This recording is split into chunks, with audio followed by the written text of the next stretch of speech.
Good morning dear. ഇന്നത്തെ പ്രഭാത tarot കാർഡിലേക്ക് ഹാർദമായി സ്വാഗതം. എന്ത് സന്ദേശമാണ് യൂണിവേഴ്സ് താങ്കളെ ഇപ്പോൾ അറിയിക്കുന്നതെന്നാണ് ചോദിക്കുന്നത്. ആദ്യത്തെ കാർഡ് എന്ന് പറയുന്നത് കറണ്ട് എനർജിയാണ്. എന്ത് ഊർജ്ജമാണ് താങ്കളിലേക്ക് ഇന്ന് യൂണിവേഴ്സ് അയക്കുന്നുള്ളത്. രണ്ടാമത്തെ കാർഡ് എന്ന് പറയുന്നത് ഈ ഊർജ്ജത്തെ നമ്മൾ എങ്ങനെ കൈകാര്യം ചെയ്യണം എന്നുള്ളതാണ്. നമ്മളിപ്പോൾ കാണാത്തത് എന്ത് എന്ന് പറയുന്ന ചോദ്യവും എവിടേക്കാണ് നമ്മൾ പോയിക്കൊണ്ടിരിക്കുന്നത് എന്നൊരു ചോദ്യമാണ് ഞാൻ ചോദിച്ചുകൊണ്ടിരിക്കുന്നത്. അപ്പോൾ എന്താണ് ഇന്ന് യൂണിവേഴ്സ് നൽകുന്ന എനർജി എന്ന് ചോദിച്ചപ്പോൾ നമുക്ക് 8 ഓഫ് പെൻറ്റക്കിൾസ് എന്ന് പറയുന്ന കാർഡാണ്. 8 ഓഫ് പെൻറ്റക്കിൾസ് എന്ന് പറയുന്ന കാർഡ് എന്ന് പറയുന്നത് ഹാർഡ് വർക്ക് ചെയ്ത് ധനമുണ്ടാക്കുന്ന ഒരു കാർഡാണ്. ഈ എനർജി വരുമ്പോൾ നമുക്ക് നല്ല വർക്കും അതേപോലെ തന്നെ ധനവും വരുമെന്ന് പറയുന്നത് വളരെ പോസിറ്റീവായിട്ട് എനർജിയാണ്. അപ്പോൾ ഇന്നത്തെ ഒരു എനർജി എന്ന് പറയുന്നത് സാധാരണ നിങ്ങൾ ഏത് മേഖലയിൽ വർക്ക് ചെയ്യുന്ന ആളാണെങ്കിലും സാധാരണക്കാളും കൂടുതൽ നിങ്ങൾക്ക് അതിൽ തൊഴിൽ കിട്ടാൻ സാധ്യതയുണ്ട്.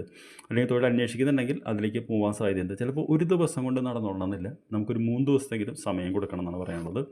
എന്താണ് എങ്ങനെ മാനേജ് ചെയ്യണമെന്ന് ചോദിച്ചപ്പോൾ 9 ഓഫ് സോർട്സ് എന്ന് പറയുന്ന കാർഡാണ്.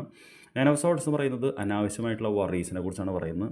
നിങ്ങൾ കണ്ടറിയാൻ പറ്റും, ഒരു വ്യക്തി വല്ലാതെ എന്താ പറയുക ആങ്സൈറ്റിയിൽ എണീറ്റ് രാത്രി ഇരിക്കുകയാണ്. അദ്ദേഹത്തിൻ്റെ പുറകിൽ 9 വാൾ കാണാം. ഈ വാളുകളൊന്നും അദ്ദേഹത്തെ തൊടുന്നില്ല, എന്നിട്ട് പോലും ഇദ്ദേഹം വറി ചെയ്യുകയാണ്. അപ്പോൾ അനാവശ്യമായിട്ടുള്ള വറി എന്ന് ഒഴിവാക്കാനാണ് പറയുന്നത്. അത് നിങ്ങൾക്ക് സ്ട്രെസ്സും ആങ്സൈറ്റിയും എല്ലാം കൂട്ടുന്നുണ്ട് എന്നാണ് പറയുന്നത്. ഈ ഒരു അവസരത്തിൽ നമ്മൾ എന്താണ് അറിയേണ്ടതെന്നുള്ളതാണ്. ഇത് നമുക്ക് കോൺഷ്യസ് മൈൻഡിലില്ല.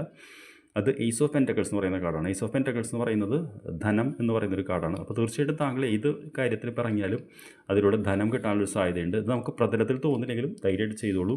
എവിടേക്കാണ് നാം പോകുന്നത് വെച്ചപ്പോൾ 3 ഓഫ് കപ്സ് എന്ന് പറയുന്ന കാർഡാണ്. 3 ഓഫ് കപ്സ് എന്ന് പറയുന്നത് റിലാക്സേഷൻ്റെ കാർഡാണ്, സെലിബ്രേഷൻ്റെ കാർഡാണ്, ഒരുമിച്ച് ആഘോഷിക്കുന്നതിൻ്റെ കാർഡാണ്. അപ്പോൾ തീർച്ചയായിട്ടും ഇന്നത്തെ ഒരു ഊർജ്ജം എന്ന് പറയുന്നത് നല്ലപോലെ പണിയെടുക്കുക. നമ്മൾ ഇല്ലുമുറി പണിയെടുത്താൽ പല്ലുമുറി തിന്നാമെന്ന് പറയുന്ന പോലെ നന്നായിട്ട് ഇന്ന് ധനം ആകർഷിക്കുന്നു, ആങ്സൈറ്റി ഒഴിവാക്കുന്നു, സന്തോഷത്തിലേക്ക് നമ്മൾ പോകുന്നു.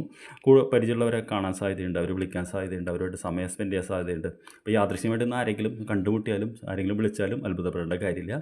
അതാണ് ഇന്നത്തെ റിസൾട്ട് എന്ന് പറയുന്നത്. അപ്പോൾ ഇത്രയും കാര്യങ്ങളാണ് ഇന്ന് യൂണിവേഴ്സ് പറയുന്നത്. ഇനി ഇതെല്ലാം മാനിഫെസ്റ്റ് ചെയ്തിട്ട് വൈകുന്നേരം വരൂ. I will see you in the evening. Thank you very much.